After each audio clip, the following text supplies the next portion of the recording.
नमस्ते दोस्तों, you are watching voices of wonder. कहानियों के दौर में मैं आपका स्वागत करती हूँ। अगर आप मेरे चैनल पे नए हैं तो आप इसे सब्सक्राइब कर बेल आइकन को प्रेस कर दें।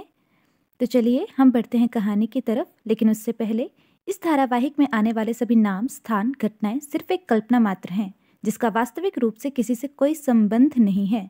इसका उद्देश्य सिर्फ एक मनोरंजन मात्र है। लव अरप्शन चैप्टर 94 उंगली टेढ़ी करने पड़ती है। हेलो दोस्तों, तो अब तक आपने देखा कि सभी डाइनिंग टेबल पे बैठकर अद्वैय का इंतजार कर रहे थे।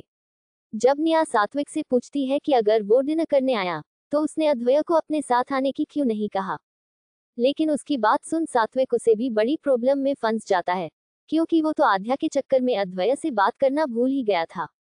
पर उसे क्या पता था कि आध्या ने उसका पोपट बनाया था। तो वही सात्विक की ऐसी हालत देख आध्या को मन ही मन काफी हंसी आ रही थी, क्योंकि सात्विक को अद्वैया ने नहीं बल्कि उसी ने झूठ कहलवा के मिलने के लिए बुलाया था। सब सात्विक को देख रहे थे। अमन को सात्विक के हाव भाव देख कुछ फिशी लगता है। ऊपर से उनके सामने बैठी आध्या के होठों की मुस्कान बहुत कुछ बयां कर रही थी। अमन समझ जाता है कि सात्विक अद्वैया से नहीं मिला।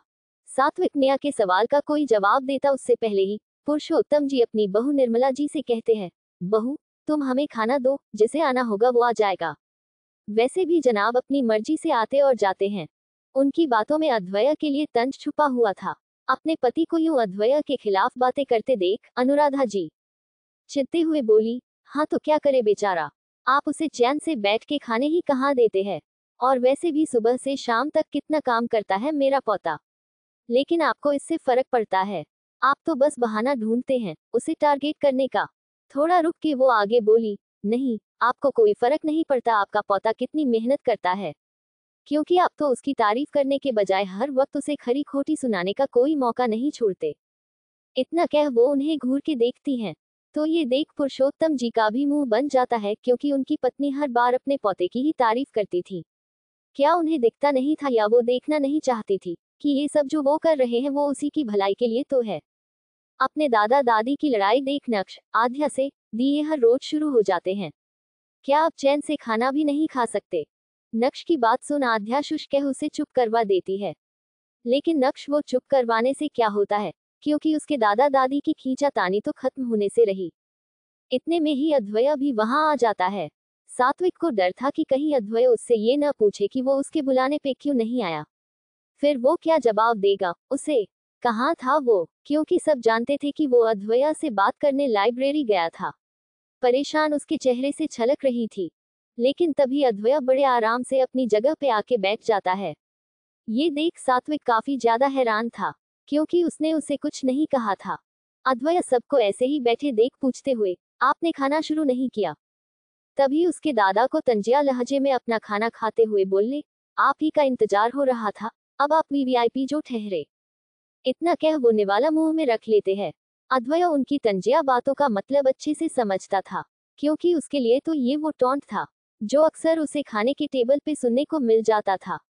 सब एक साथ डिनर करते हैं, जिसके बाद अमन और सात्विक घर की ओर निकल जाते हैं और बाकी सभी अपने अपने रूम में चले जाते हैं, सिवाय अद्वैय के, क्योंकि उसे अनुराधा जी ने रोक लिया था, इसलिए वो दोनों इस वक्त हॉल में बैठे थे। तभी अद्वैय अपनी दादी से पूछते हुए कहता है, कहिए दादी आपको क्या कहना है? तभी अनुराधा जी अद्वैय को देखते हुए बोली, अद्वैय हमने हमेशा से आपका साथ दिया है और आगे भी देते रहेंगे। अद्वैय अपनी दादी की बातों को गौर से सुन रहा था। वो जानता था कि दादी उससे बहुत प्यार करती हैं, क्योंकि 3 साल पहले जब वो घर छोड़ के गया था तब भी दादी जी बहुत रोई थी। दादी ने उसे हमेशा से ही वो प्यार दिया था जिसके लिए वो कभी तरसता था। लेकिन समय के साथ सब धुंधलाने लगा और आज आज जैसे सब बदल गया हो। तभी अनुराधा जी आगे बोली, अद्वैय हमें आपसे कहना था कि आप आदित्यनाथ जी की। इससे पहले वो आगे कुछ कहती कि तभी अद्वैय का फोन रिंग करता है, इसलिए दादी कहते हुए रुक जाती हैं। तभी अद्वैय अपने फोन की स्क्रीन को देख अपनी जगह से उठते हुए बोला, इम्पोर्टेंट है दादी, मुझे उठाना होगा, मैं आपसे बाद में बात करूंगा। इतना कह वो वहां से उठ जाता है। तो वहीं अनुराधा जी की बात आज भी अधूरी रह जाती है। अद्वैय के जाने के बाद पुरुषोत्तम जी अपने डंडे के सहारे अनुराधा जी के पास आते हुए कहते हैं, तो कर लिया आपने अपने मन की, लेकिन क्या फायदा, नहीं सुनी ना उन्होंने। आप क्यों अपना टाइम वेस्ट कर रही हैं, हमारी मानिए वो नहीं सुनने वाले। इसलिए अभी रहने दीजिए। हथौड़ा तब मारना चाहिए जब लोहा गर्म हो। उद्धरण चिन्ह। अपने पति की पहेली भरी बातें सुन अनुराधा जी चिढ़ते हुए बोली, आप तो ऐसे ही पहेलियां बुझाते रहिए। अब सिर्फ 16 दिन बचे हैं हमारे पास। आपको क्या लगता है लड़की कोई मंडी में मिलने वाली सब्जी है, वो खरीदा और ले आए? आपने रिश्तों का मजाक बना दिया है। अनुराधा जी काफी गुस्से में लग रही थी। वो आगे बोली, आपको क्या लगता है कोई भी लड़की ऐसे 15-16 दिनों के अंदर शादी करने को मान जाएगी? हर लड़की के कुछ अरमान होते हैं, कुछ सपने होते हैं। अरे लड़की की छोड़िए, जब दादी होकर हमारे ही अपनी पोता बहू के लिए इतने अरमान है तो क्या उसके और उसके घर वालों के नहीं होंगे? आपने अपनी जिद के चलते सब गुड़ गोबर करके रख दिया है। पुरुषोत्तम जी हंसते हुए, आपको हमें जितना कोसना है कोस लीजिए अनु। दादाजी प्यार से अनुराधा जी को अनु कहते थे, वरना वो उन्हें ज्यादातर अनुराधा जी ही कहते थे। लेकिन हमें अपने किए पे कोई पछतावा नहीं है। इतना कह वो उन्हें देखने लगते हैं। और क्या हो अगर वो किसी भी लड़की को उठा के आपके घर की पोता बहू बना दे? इतना कह वो भी उन्हें देखने लगती हैं। लेकिन उनकी बात सुन पुरुषोत्तम जी बड़े ही शांत लहजे में कहते हैं, क्या आपको अपने पोते पे भरोसा नहीं है? वो ऐसा कुछ भी नहीं करेगी जिससे खानदान का नाम खराब हो। और हम ये भी जानते हैं कि हमने कुछ गलत नहीं किया, क्योंकि जब घी सीधी उंगली से नहीं निकलता तो उंगली टेढ़ी करने पड़ती है। इतना कह वो अनुराधा जी को चल के सोने की कहते हैं। तो दोस्तों क्या होगा आगे? क्या होगा जब अद्वय और जीविका तक पहुंचेगी उनकी दादियों की करामात? तब क्या रंग लेकर आएगी लव अरप्शन? जब है इतना कंफ्यूजन तब कैसे मिलेगा सॉल्यूशन? जानेंगे कुछ ही देर में। चैप्टर 95 जिया इन एएसआर एंटरप्राइजेज और बेइज्जती। तो दोस्तों अब ज्यादा टाइम लेते हुए बढ़ते हैं कहानी की तरफ। तो अब तक आपने देखा कि दादा दादी यानी कि पुरुषोत्तम जी और अनुराधा जी के बीच खींचातानी जारी थी, क्योंकि वो पुरुषोत्तम जी ने सब कुछ जल्दी जल्दी में गुड़ गोबर कर दिया था। उन्होंने किसी को भी समय ही नहीं दिया बातों को समझने का। लेकिन उनकी बात सुन पर दादाजी कहते हैं कि जब घी सीधी उंगली से न निकले तो उंगली टेढ़ी करने ही पड़ती है। और उन्होंने भी वही किया। इतना कह वो उन्हें जल्दी सोने के लिए कहते हैं। अनुराधा जी भी उनकी बात मानते हुए सोने चली जाती है। वैसे भी अब अद्वया से बात तो होती नहीं, क्योंकि फोन कॉल पे जाने उसे और कितना ही टाइम लग जाता। अद्वया भी क्लाइंट से थोड़ी देर बात करने के बाद अपने रूम में सोने चला जाता है। स्वान विलर। सुबह का समय। अद्वया हमेशा की तरह आज भी जल्दी उठ के फ्रेश होने के बाद वर्कआउट करने घर में ही बने जिम में चला जाता है। वर्कआउट करने के बाद वो अपने रूम में आता है। उसका पूरा शरीर उस वक्त पसीने से भीगा हुआ था। उसकी मस्कुलर बॉडी जो इस वक्त पसीने से भीगी हुई थी, उसे और भी ज्यादा हॉट बना रही थी, जिस वजह से वो और भी ज्यादा अट्रैक्टिव लग रहा था। अद्वय टॉवल लेकर सीधा वॉशरूम की ओर बढ़ जाता है। शावर लेने के बाद वो टॉवल को अपनी लोअर वेस्ट में लपेट के बाहर आता है और अपने लिए कपड़े निकालने लगता है। आज वो डार्क ब्राउन का 3 पीस सूट निकाल के वो रेडी हो जाता है। हमेशा की तरफ आईने के सामने खड़ा होकर अद्वय अपने बालों को सलीके से सेट कर हाथ में लिमिटेड एडिशन वॉच पहनने के बाद वो एक बार फिर जाने से पहले पलट के खुद को आईने में देखता है, जैसे आज वो किसी डेट पे जा रहा हो। वैसे डेट ही तो थी जिया के साथ, भले ही वजह चाहे जो भी हो, लेकिन कहीं ना कहीं अद्वय का यूं खुद को मिरर में दोबारा देखना ये बात साबित कर रहा था कि उसे जिया से कुछ तो फर्क पड़ता है। वैसे आपको क्या लगता है कमेंट में जरूर बताना। जिसके बाद वो नीचे आ जाता है। सभी ब्रेकफास्ट टेबल पे बैठे थे। नक्श भी कॉलेज के लिए रेडी हो चुका था। नेहा भी अपने स्कूल के लिए रेडी थी। ये देख अद्वया सबको गुड मॉर्निंग एवरीवन विश करता है, जो कि आज का 8वां अजूबा था, क्योंकि ज्यादातर सब पहले उसे ही ग्रीट करते थे, जिसमें नेहा ही पहल करती थी, क्योंकि वो अपने भाई की फेवरेट जो थी। अद्वया को ग्रीट करते देख सब एक दूसरे को देखने लगते हैं, लेकिन एक नेहा ही थी जो पलट के गुड मॉर्निंग भाई कहती है। अद्वया उसे देख हल्का मुस्कुरा देता है और अपने लिए ग्लास में जूस निकालने लगता है।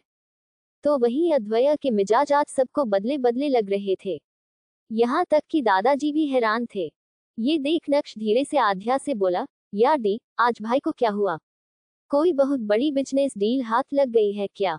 नक्श की बात सुन आध्या बोली, अब ये तो भाई ही बता सकते हैं। वैसे आइडिया तुम एक काम क्यों नहीं करते, खुद ही भाई से क्यों नहीं पूछ लेते?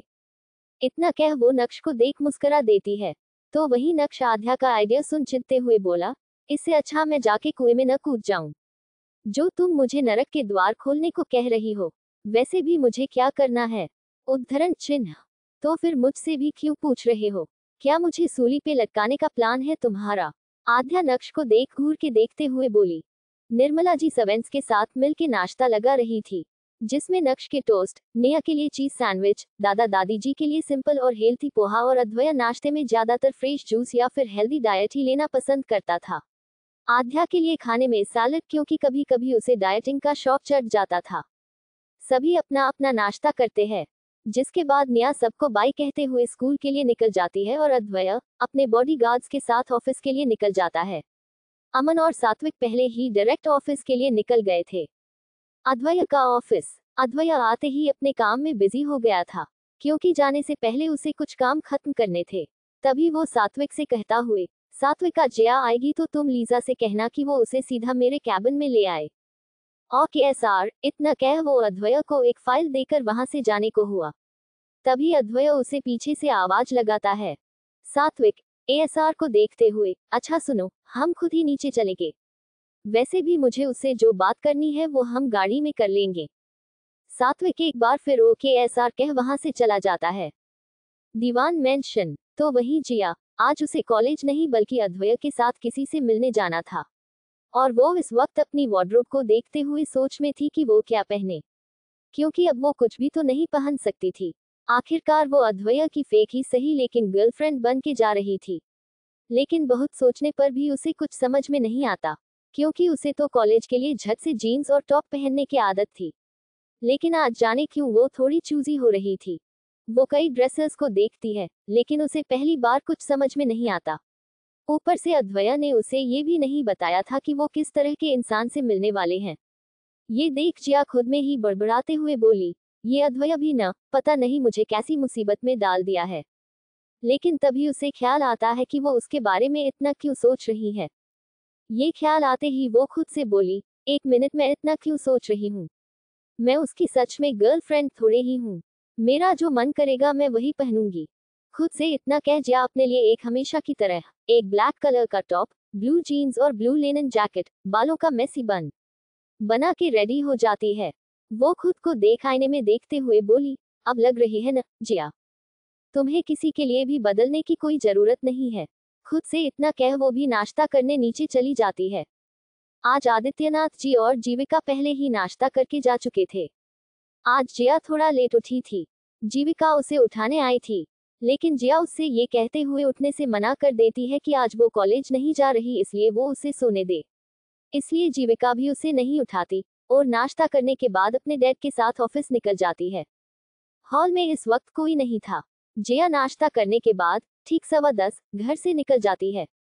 लगभग 40 मिनट्स में वो अपनी बाइक से अद्वैया के ऑफिस एएसआर एंटरप्राइजेस के बाहर थी। ऑफिस के बाहर खड़े सिक्योरिटी गार्ड्स उस बाइक को देख रहे थे, जिसमें अद्वैया के पर्सनल बॉडी गार्ड्स भी थे, R1, R2 और सबसे छोटा रे भी। वो उस लिमिटेड एडिशन बाइक को देखते हुए, वाओ। जिया बाइक को वहां पार्क कर अपने हेलमेट को निकालती है। सब बाइक पे एक लड़की को देख हैरान थे, सिवाय उसके पर्सनल गार्ड्स के, क्योंकि वो जिया से मिल चुके थे। ये देख R1 खुद से ही बोला, अब ये यहाँ क्या करने आए हैं। अद्वैया का बॉडी गार्ड्स होने की वजह से उसने जिया की सारी हिस्ट्री निकाल ली थी, लेकिन वो जानता था कि उनके बॉस इस लड़की से खुद ही निपट सकते हैं। जिया बाइक से उतरकर एएसआर एंटरप्राइजेस के अंदर की ओर बढ़ जाती है।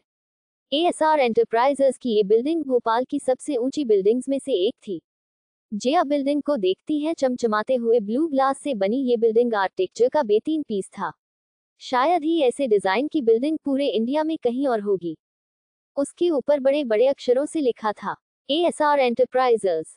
जिया ये देख अद्वैया को एडमायर करने से नहीं रोक पाती, क्योंकि वो जानती थी कि इसके पीछे उसकी कितनी मेहनत है, क्योंकि विरासत में मिली लेगेसी को संभाल के रखना अपने आप में बहुत मुश्किल काम है। जिया यही सोच के अंदर बढ़ जाती है। वहां रिसेप्शन पे एक लड़की बैठी थी, जो अपने कंप्यूटर पे कुछ काम कर रही थी। जिया उसके पास जाती है। वो रिसेप्शनिस्ट को देखते हुए, एक्सक्यूज मी। वो लड़की अपनी नजरें ऊपर कर जिया को देखती है, लेकिन सच कहे तो रिसेप्शनिस्ट भी जिया की ब्यूटी को एडमायर करने से खुद को नहीं रोक पाती। वो जिया को देख मुस्कुराते हुए, yes miss, how can I help you. उसकी आवाज में एक अलग ही मिठास थी। जिया भी उसे देख मुस्कुराते हुए, मुझे अद्वैया से मिलना है। जिया की बात सुन रिसेप्शनिस्ट डेस्क पे बैठी वो लड़की हैरानी के साथ उसे देखने लगती है। क्योंकि वो अद्वया यानी कि उनके बॉस एएसआर की बात कर रही थी। आखिर वो थी कौन जो एएसआर को उसके फर्स्ट नेम से, वो भी इतने हक से बुला रही थी। तभी वो लड़की जिया से दोबारा पूछ के कंफर्म करते हुए बोली, एक्सक्यूज मी मिस, लेकिन क्या आप एएसआर की बात कर रही हैं? जिया उस लड़की का नाम बैच पे पढ़ते हुए, यस मिस लीजा, मैं उसी अद्वया की बात कर रही हूँ। क्या कोई और भी अद्वया है यहाँ? इतना कह जिया हंस देती है। जिया को रिसेप्शनिस्ट से ऐसे बात करते एएसआर के फाइनेंस डिपार्टमेंट की मैनेजर सुन लेती है। वो भी हैरान थी कि एक सिंपल सी दिखने वाली ये लड़की अद्वया को नाम से कैसे बुला सकती थी। यही देख के उसे गुस्सा आ जाता है। वो जिया के पास आते हुए बड़े ही एटीट्यूड के साथ कहती है, तुम हो कौन और औकात क्या है तुम्हारी जो तुम एएसआर को उनके नाम से बुला रही हो? देखो अपनी हद में रहो, समझी? जिया से इतना कह वो रिसेप्शनिस्ट को डांटते हुए बोली, और तुम ऐसे ही अरे गैरों की बकवास सुनती रहोगी तो काम कौन करेगा? अभी सिक्योरिटी को बुलाओ और इस लड़की को धक्के मार के बाहर निकालो। ये देख जिया को समझ में नहीं आता कि सामने खड़ी वो लड़की उसे किस बात का एटीट्यूड दिखा रही है। वो खुद में ही बोली, क्या इसलिए ही उस साइको ने मुझे यहाँ बुलाया था? तुम्हें तो मैं देख लूंगी अद्वया, आज तक सुना था जैसा राजा वैसी प्रजा, लेकिन आज देख भी लिया। तुम्हारे वकर भी तुम्हारी ही तरह हकड़ू और घमंडी है मिस्टर अद्वया। तभी जिया लीजा को देखते हुए बोली, तुम एक काम करो, एएसआर को इन्फॉर्म करो। जिया आगे कुछ कहती कि वो मैनेजर उसकी बात को बीच में काटते हुए कहती है, एएसआर को कई लोग जानते हैं लेकिन वो तुम जैसे लोगों को जानना तो दूर, देखना भी पसंद नहीं करते। और तुम कह रही हो कि एएसआर तुम्हें जानते हैं, तो एक काम क्यों नहीं करती? तुम खुद ही अद्वया को कॉल क्यों नहीं करती? हम भी तो देखे तुम एएसआर को कितना जानती हो। इतना कह वो हाथ बांधे जिया को देख हंसने लगती है। अब तो वहां हो रहे ड्रामे को देख ग्राउंड फ्लोर पे काम कर रहे वर्कर्स भी जिया और मैनेजर को देखने के लिए ग्रुप में इकट्ठा हो गए थे, क्योंकि जिया उन्हें भी कोई ऑर्डिनरी पर्सन लग रही थी। ये देख जिया को मैनेजर की बातों पे बहुत तरस आता है। तो क्या होगा आगे? क्या देगी जिया उस मैनेजर को मुंह तोड़ जवाब? क्या होगा जब अद्वया को पता चलेगा इस बारे में? जानने के लिए बने रहिए लव अरप्शन के साथ। Chapter 96, double trouble in office. तो गाइस, अब ज्यादा टाइम न लेते हुए आइए बढ़ते हैं कहानी की तरफ। तो अब तक आपने देखा कि जिया अपने कैजुअल गेटअप में अद्वया के ऑफिस पहुंची है, जहां वो रिसेप्शनिस्ट लीजा से कहती कि उसे अद्वया से मिलना है। जिया ने ये बात ऐसे कही थी जैसे अद्वया असर एंटरप्राइजेस का मालिक न हो कि उसका कोई दोस्त हो, क्योंकि कोई भी अद्वया को, मेरा मतलब है एएसआर को, उसके फर्स्ट नाम से नहीं बुलाता था। जहां लीजा ये जिया की बात सुन हैरान थी, तो वही जिया को समझ में नहीं आता कि रिसेप्शनिस्ट ऐसे क्यों रिएक्ट कर रही थी और उससे वही सवाल बार बार क्यों पूछ रही थी। तभी एएसआर एंटरप्राइजेस की फाइनेंस मैनेजर वहां आ जाती है। उसने जिया की सारी बातें सुन ली थी। वो मैनेजर उसके को उसकी ड्रेसिंग सेंस के बेसिस पे जज करते हुए जिया को सुनाते हुए कहती है कि उसकी औकात क्या है जो वो एएसआर के फर्स्ट नेम से उन्हें बुला रही है, और वो उस जैसी लड़कियों को अच्छी से जानती है। साथ ही वो लीजा को भी डांटते हुए कहती है कि उसे ऐसे अरे गेरे लोगों से बात करने में टाइम वेस्ट नहीं करना चाहिए। वो तो बल्कि उसे सिक्योरिटी को बुलाने के लिए भी कहती है, ताकि जिया जैसी लड़कियों को धक्के मार के ऑफिस से बाहर निकाला जा सके। जिया उसकी इतनी कड़वी बातें सुन अभी भी काफी शांत थी। जिया उसकी बातों को इग्नोर कर लीजा को अद्वया को कॉल कर उससे पूछने को कहती है कि वो चाहे तो अद्वया से पूछ सकती हैं। लेकिन तभी वो मैनेजर उसे रोकते हुए जिया से कहती है कि अगर वो अद्वया को सच में जानती है तो खुद ही कॉल कर अद्वया को नीचे क्यों नहीं बुला लेती। उस मैनेजर की बातों में उसकी अकड़ साफ छलक रही थी, जैसे वो जाने उसे कितनी अच्छी से जानती हो। तो वही जिया ये देख हैरान थी कि क्या एएसआर एंटरप्राइजेस में एक एम्प्लॉय को सच में इतनी छूट थी कि वो किसी से भी बदतमीजी कर सके। लेकिन साथ ही वो उसकी बात सुन परेशानी में पड़ जाती है, क्योंकि अद्वया का नंबर प्राइवेट था और जिया ने जब पहले उसे कॉल करने की ट्राई की थी तो वो कॉल नहीं लगी थी। जिया को खोया देख वो मैनेजर उस पे हंस देती है, और उसके साथ वहां खड़े किसी एम्प्लॉइज भी। वो बोली, तुम जैसी लड़कियों को मैं अच्छे से जानती हूँ, ऊपर से तुम्हारा चीप ड्रेसिंग सेंस और रूड बिहेवियर, तुम क्या खुद को क्वीन एलिजाबेथ समझती हो जो एसआर को नाम से बुला रही हो? उसकी बात सुन जिया अपने कपड़ों को देखने लगती है। क्या ही प्रॉब्लम थी उसके कपड़ों में? इस वक्त उसने जो कपड़े पहने थे वो देखने में भले ही कैजुअल थे, लेकिन उनकी कीमत लाखों में थी। यहाँ तक कि शायद वहां खड़ी उस लड़की के मंथली सैलरी से 3 गुना।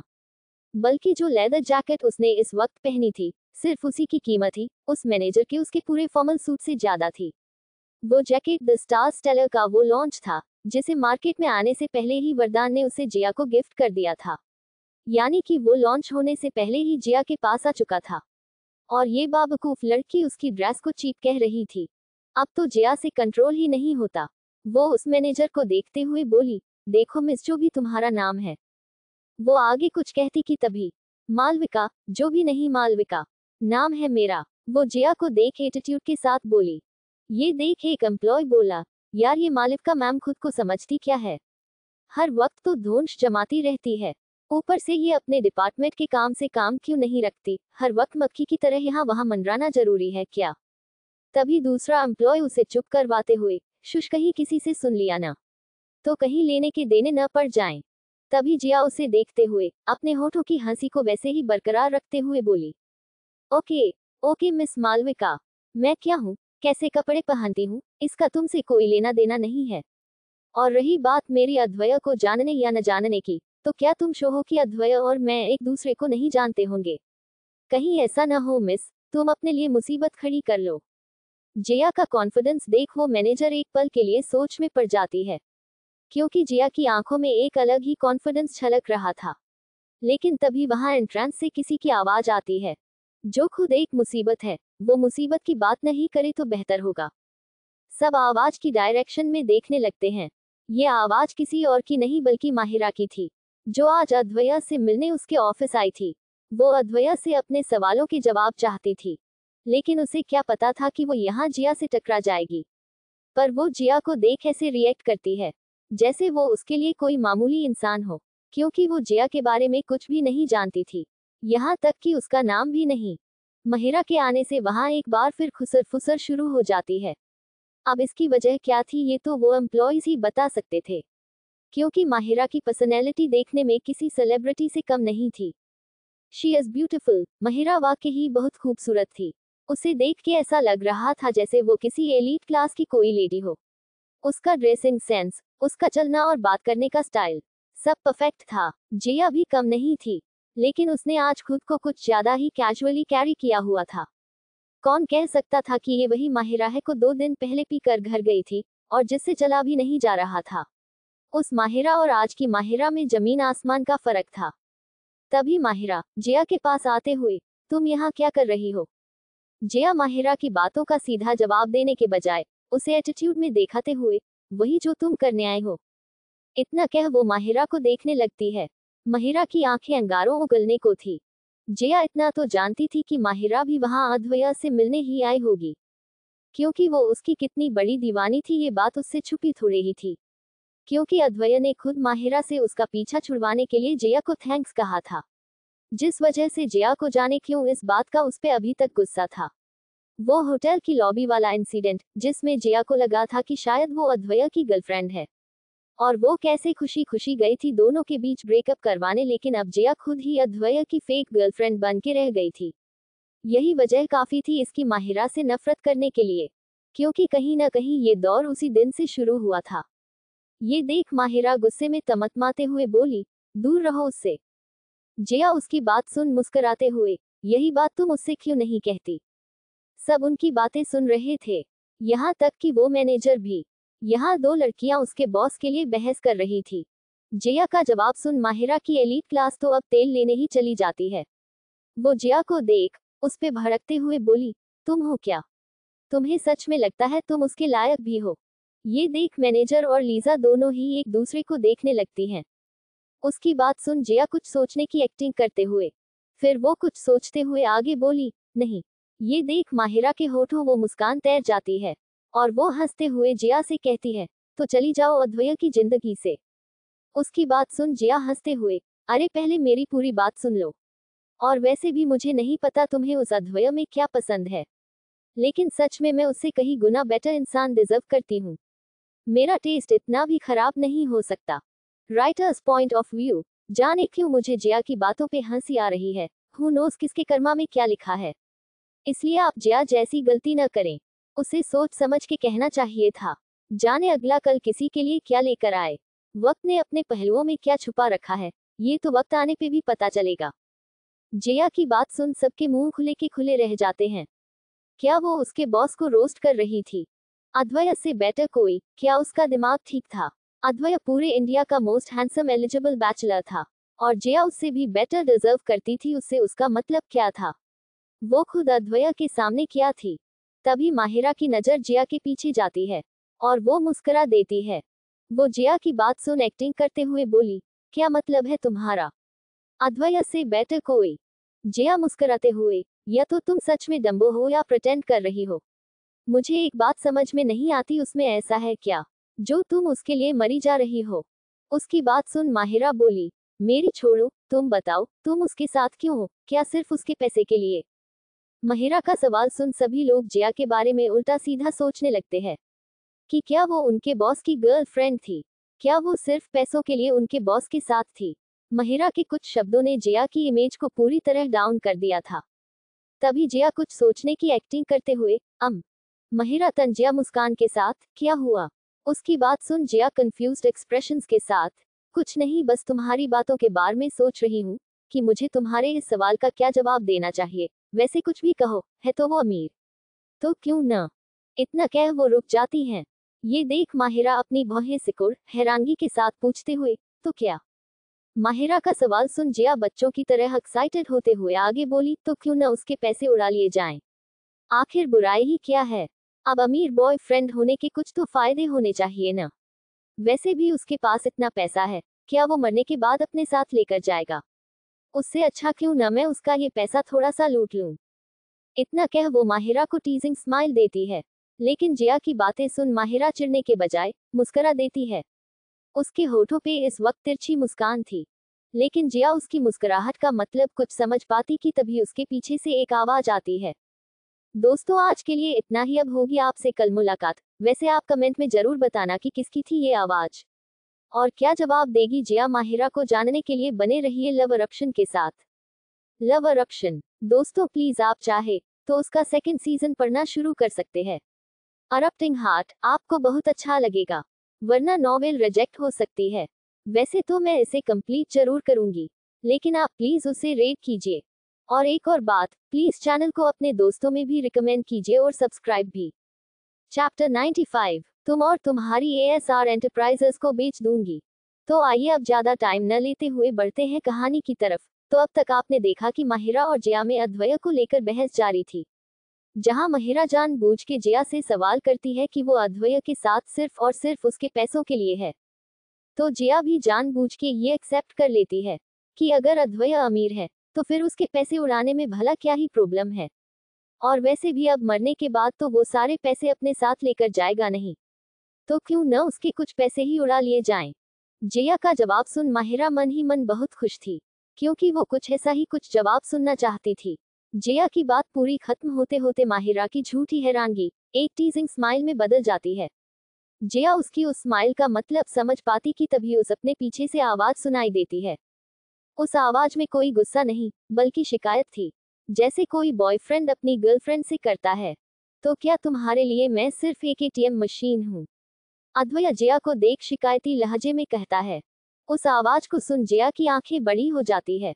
अब जाके जया को माहिरा की उस मुस्कान का मतलब समझ में आया था। जया के एक्सप्रेशन को देख माहिरा को ऐसा लगता है जैसे जया बुरी तरह फंस चुकी हो और उसका प्लान सक्सेसफुल हो गया हो। जया पलट के पीछे देखती है तो अद्वैय 3 पीस सूट में काफी हैंडसम लग रहा था। जया मन में, वैसे कुछ भी कहीं मिस्टर साइको ठीक ठाक दिखता है। इस वक्त वो अपने हाथ बांधे अपनी काली गहरी आंखों से उसे ही देख रहा था और उसके ठीक पीछे अमन और सात्विक खड़े थे। जहां सात्विक हैरानगी के साथ उसे देख रहा था, तो वहीं अमन के होठों पे बड़ी सी मुस्कान थी। अमन को तो जया ने जो भी कहा उससे उसे कोई फर्क ही न पड़ता था, और पड़ेगा भी क्यों, वो सब उसने उसके लिए थोड़े ही कहा था। ऊपर से वो जया का बैकग्राउंड भी जानता था। भले ही वो राजपूत अद्वैय की फैमिली जितने अमीर न हो, लेकिन भोपाल की रिचेस्ट फैमिली में से एक थी दीवान फैमिली। और रही अद्वैय और जया की बात, तो वो दोनों सच के गर्लफ्रेंड बॉयफ्रेंड थोड़े ही थे। जया तो पहले भी 2 बार माहिरा के सामने उसकी जीएफ होने का प्रेटेंड कर चुकी थी, और आज तो अद्वैय ने उसे खुद ही वहां बुलाया था। इसलिए वो तीनों ही जानते थे कि जया ये सब माहिरा को चिढ़ाने के लिए कह रही है। अमन को तो ये तमाशा देखने में बहुत मजा आ रहा था। जया तो उसके लिए फिक्शनल कैरेक्टर की तरह ही, जिसे वो सिर्फ किस्से कहानियों इमेजिन कर सकता था, क्योंकि उसने आज तक ऐसी लड़की बिल्कुल भी नहीं देखी थी जो एसआर के सामने ऐसे बात कर सके। हाँ, पास में एक लड़की थी जो जिद करके कभी अद्वैया से अपनी सारी बातें मनवा लिया करती थी। अद्वैया की दुनिया बसती थी उस लड़की में, लेकिन अब कुछ भी पहले जैसा नहीं था। यहाँ तक कि वो अद्वैया भी नहीं। अब अद्वैया के मन में अगर उस लड़की के लिए कुछ था तो वो थी नफरत, उसके अलावा कुछ नहीं। अद्वैया का सवाल सुन कि वो उसके लिए एटीएम मशीन है, जया अद्वैया की बात का जवाब देने के बजाय उसी से पूछते हुए, तुम यहाँ क्या कर रहे हो?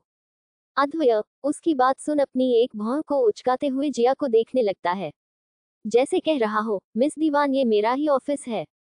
जया उसके इस एटीट्यूड का मतलब समझ जाती है, इसलिए वो खुद को करेक्ट करते हुए बोली, मेरा मतलब है तुम यहाँ कब से खड़े हो? तो वही माहिरा मन ही मन, अब देखती हूँ तुम्हारा सच जानने के बाद अद्वैया तुम्हारे साथ क्या करता है। माहिरा के चेहरे पे इस वक्त कुटिल मुस्कान थी, और वो अद्वैया को ऐसे देख रही थी जैसे उसके गुस्से के फटने का इंतजार कर रही हो। उसकी बात सुन अद्वैया बिना किसी भाव के अपने दोनों हाथ पैंट्स की पॉकेट में डालते हुए बोला, तब से जब से तुम मेरा फायदा उठाने की बातें कर रही थी, क्या तुम्हें सच में मेरे पैसों से इतना प्यार है? माहिरा को ऐसा लगा जैसे जया अब अद्वैया के सवालों का जवाब नहीं दे पाएगी और अद्वैया से माफी मांगेगी, लेकिन उसकी बात सुन जया कुछ सोचने की एक्टिंग करते हुए फिर कुछ सोचते हुए जया बेशर्मी के साथ बोली, तो क्या नहीं होना चाहिए, इसमें गलत क्या है? जया की बातें सुन वहां खड़े सभी एक दूसरे को आश्चर्य के साथ देखने लगते हैं। क्या वो मरना चाहती थी जो वो एसआर के सामने माफी मांगने के बजाय ये सब इतनी बेशर्मी के साथ एक्सेप्ट कर रही थी? कहीं न कहीं माहिरा भी ये देख हैरान हो जाती है, क्या उसे और लड़कियों की तरह एसआर को सफाई देने की कोशिश नहीं करनी चाहिए थी? उसे अद्वैया के सामने गिड़गिड़ाना नहीं चाहिए था। जया का ऐसा रवैया देख वहां खड़े सभी एम्प्लॉइज हैरान थे। ये देख अमन सात्विक से बोला, वैसे कुछ भी कहो सात्विक, जो बात जया में है वो किसी और में नहीं। उसकी बात सुन सात्विक न चाहते हुए भी हाँ में सिर हिला देता है। अद्वैया तंजिया हंसते हुए, नहीं गलत तो कुछ भी नहीं, आखिर पैसे होते ही खर्च करने के लिए हैं। जया की बातें जितनी शॉकिंग थी, अद्वैया का रिएक्शन उससे भी ज्यादा शॉकिंग। क्या उसे जया पे बिल्कुल भी गुस्सा नहीं आ रहा था? ये सब और भी ज्यादा इंटरेस्टिंग होता जा रहा था। अद्वैया को जया से अब भी इतने आराम से बात करते देख माहिरा बोली, अद्वैया तुम इस लड़की से बात कर ही क्यों रहे हो? ये सच में एक गोल्ड डिगर है, और ये तुमने खुद अपने कानों से सुना है। तुम्हें तो इसे धक्के मार के बाहर निकाल देना चाहिए। माहिरा की बातें से अद्वैया को कोई फर्क नहीं पड़ता, बल्कि वो बदले में उसी से सवाल करते हुए बोला, माहिरा तुम यहाँ क्या कर रही हो? ये मेरा ऑफिस है और मैं नहीं चाहता तुम यहाँ आओ। अद्वैया की बात सुन माहिरा को बहुत गुस्सा आता है। जो बात उसे जया को कहनी चाहिए वही बात अद्वैया उसे कह रहा था। ये देख माहिरा झल्लाते हुए, तुम अब भी इस लड़की से कुछ नहीं कहोगे? देखो अद्वैया, मैं अब भी कह रही हूँ, ये एक नंबर की घटिया लड़की है। इससे पहले वो आगे कुछ कहती कि तभी अद्वैया गुस्से के साथ माहिरा को देखते हुए बोला, बस माहिरा, ये कैसी है कैसी नहीं, इसका तुमसे कोई लेना देना नहीं है। बेहतर होगा तुम अपने काम से काम रखो। अद्वैया को यूं खुद की साइड लेते देख जिया का मन जाने क्यों एक वार्म से भर गया था। ये दूसरी बार था जब जिया ने अद्वैया के लिए ऐसा कुछ फील किया था। जिया अद्वैया को एकटक देखने लगती है, तो वही वहां खड़े सभी अद्वैया को हैरानी भरी नजरों से देख रहे थे। सबके मन में एक ही सवाल था कि क्या सच में उसे जिया के गोल्ड डिगर होने से कोई फर्क नहीं पड़ता था? क्या ये उनका वही खड़ूस बॉस था जो मालविका से एक एक पैसे ही रिपोर्ट लेता था? यही सोच के मालविका भी अब जिया के साथ किए अपने बर्ताव को याद कर परेशान हो जाती हैं, क्योंकि सामने खड़ा अद्वैया सच में जिया से अंधाधुंध प्यार करता होगा तो कहीं उसकी नौकरी न चली जाए। यही सोच के अब तो उसे भी पछतावा होने लगा था, और वो जिया को ऐसे देख रही थी जैसे जिया कोई जज हो और वो खुद कोई अपराधी। अगर उसे पता होता तो वो कभी भी ऐसा कुछ नहीं करती। Writers point of view. दोस्तों, ये एक इंसानी फितरत ही है, हम हमेशा करने के बाद पछताते हैं, लेकिन वो कहावत है न, अब पछताए क्या हो जब चिड़िया चुग गई खेत। अब देखना ये था कि जिया क्या करती है।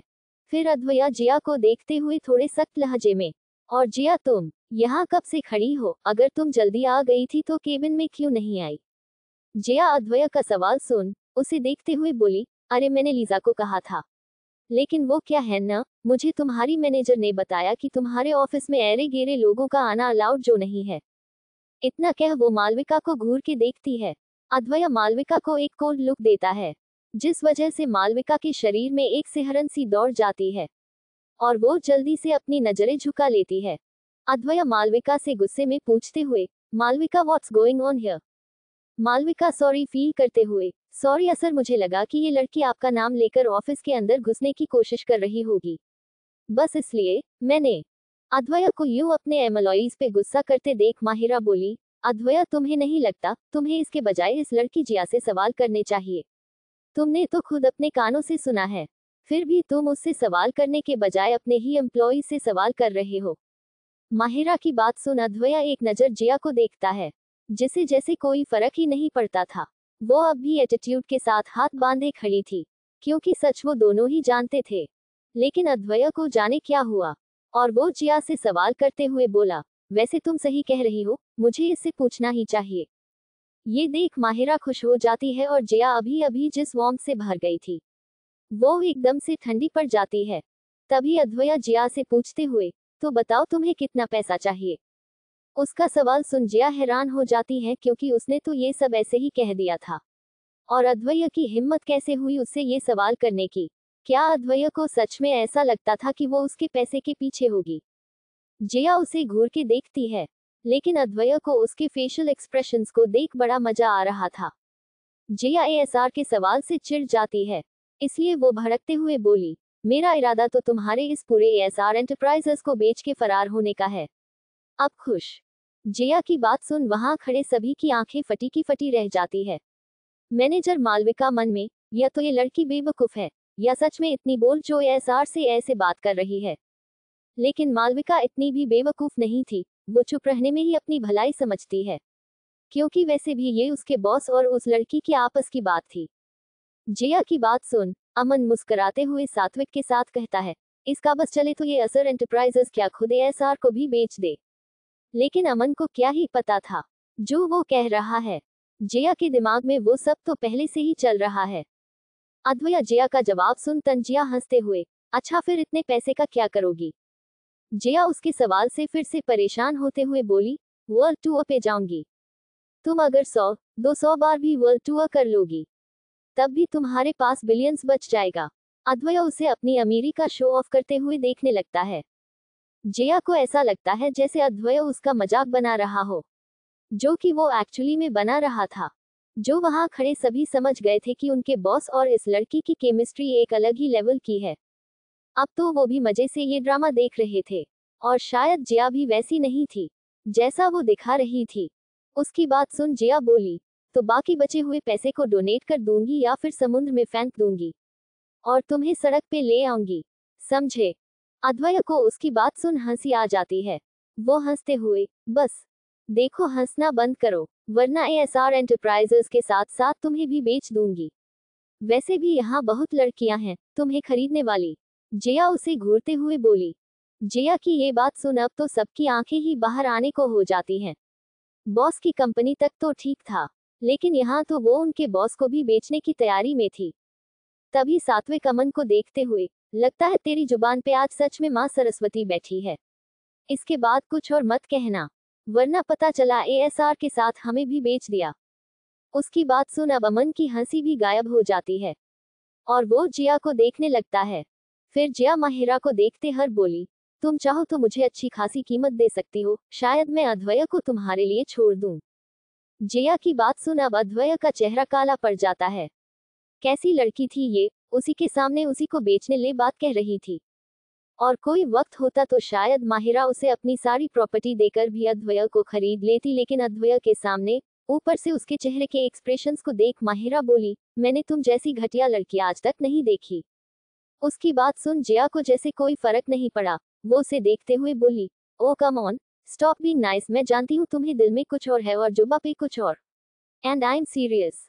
अद्वया जिया की बातों को सुन अपने हाथ की मुट्ठियां भींच लेता है, क्योंकि वो तो माहिरा के साथ ऐसे मोल भाव करने में लगी थी जैसे वो कोई सब्जी हो। क्या जवाब होगा माहिरा का, और क्या करेगा अब अद्वया, जानने के लिए बने रहिए लव अरप्शन के साथ। लेकिन आप प्लीज जाने से पहले इसे लाइक कर दे और अपने एक दोस्त को शेयर जरूर करें।